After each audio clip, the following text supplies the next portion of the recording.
Welcome friends. In service শিক্ষকদের TET দিতেই হবে? তথ্য জানার অধিকারে জানতে চাইলে ভারত সরকার স্পষ্ট করেছে, সরকার পক্ষের দেওয়া আরটিআই এর জবাবে স্পষ্ট জবাব দিয়েছে ভারত সরকার। বলা হয়েছে যে আরটিই আইন কার্যকর হওয়ার পূর্বে নিযুক্ত শিক্ষকদের জন্য টেট পাশ করা বাধ্যতামূলক এমন কোনো বিধান মূল আরটিই আইনে বা পরবর্তীতে কোনো সংশোধনীতে সরাসরি ছিল না। তাহলে 2017 সংশোধনীর যে ভুল বোঝাবুঝি, আমরা অনেকেই মনে করতাম যে 2017 সালের সংশোধনীতে গোপনে বা পরোক্ষভাবে সমস্ত ইন সার্ভিস শিক্ষকের ওপর টেট বাধ্যতামূলক করা হয়েছে, কিন্তু আরটিআই এর জবাব অনুযায়ী 2017 যে সংশোধনীতে এমন কোনো অ্যামেন্ডমেন্ট করা হয়নি বা কোনো উদ্দেশ্যই ছিল না সরকারের ওপর আমাদের আস্থা আরও গভীরভাবে বেড়ে গেছে সমস্ত শিক্ষক সমাজে।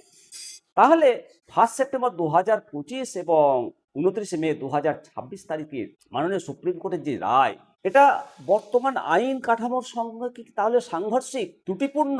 আর সাংঘর্ষিক বা ত্রুটিপূর্ণ হলে এই রায় কি সুপ্রিম কোর্ট বদলাবে? মাননীয় সুপ্রিম কোর্টের রায় বলে এর কি বদল সম্ভব নয়? আজকে প্রতিবেদনে আলোচনা করব সাধারণত সুপ্রিম কোর্টের রায় এই টেট ম্যান্ডেটরির ক্ষেত্রে পরিবর্তন হওয়ার সম্ভাবনা কতটা। বন্ধুরা, সুপ্রিম কোর্ট সংবিধানের অনুচ্ছেদের 137 নম্বর ধারা অনুযায়ী আদালত তার রায় পুনর্বিবেচনার অধিকার রাখে।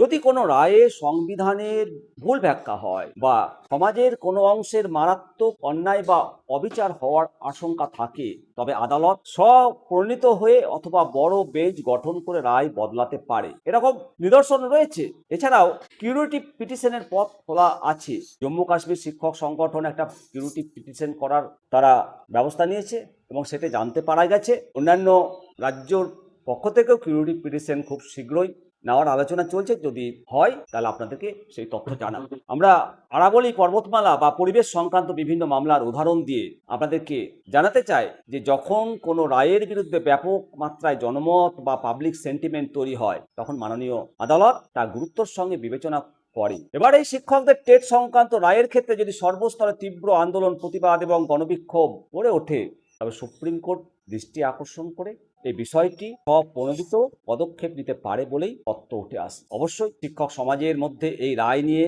অসন্তোষ, আইনি জটিলতা রয়েছে, তবে তার সুনির্দিষ্ট আইনি পথ, কিউরেটিভ পিটিশন, বিভিন্ন পথ খোলা রয়েছে। সর্বভারতীয় শিক্ষক সংগঠনগুলো জোরদার আইনি লড়াই করতে পারলে প্রত্যেকেই এই টেট সংক্রান্ত সমস্যা থেকে ছাড় পাবে। হবে জয়, দৃঢ় প্রত্যয়। সমস্যা আছে, সমাধান তো আছেই। কমেন্ট করবেন পরবর্তী প্রতিবেদনে। আবার আপনাদের সঙ্গে আমি সঙ্গে। জয় হিন্দ, বন্দে মাতরম, ভারত মাতা কি জয়।